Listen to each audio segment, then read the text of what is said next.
So hello guys, in this video I will show you how to change auto response rule on Zoho CRM platform. So for that you will need to open any web browser on your computer and then search Zoho CRM. Now select the first website, log into your account right here, and after that select this profile icon. Now select access Zoho CRM.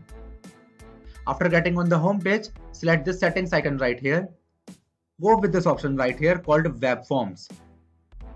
Now select this section right here called auto response rules.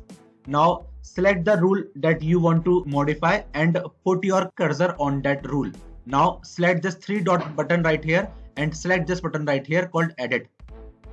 And now you can change your name of your auto response rule, or you can even change this settings right here. And after that just select this button right here called save. And now you have modified your rule according to yourself. And that's how you guys do it.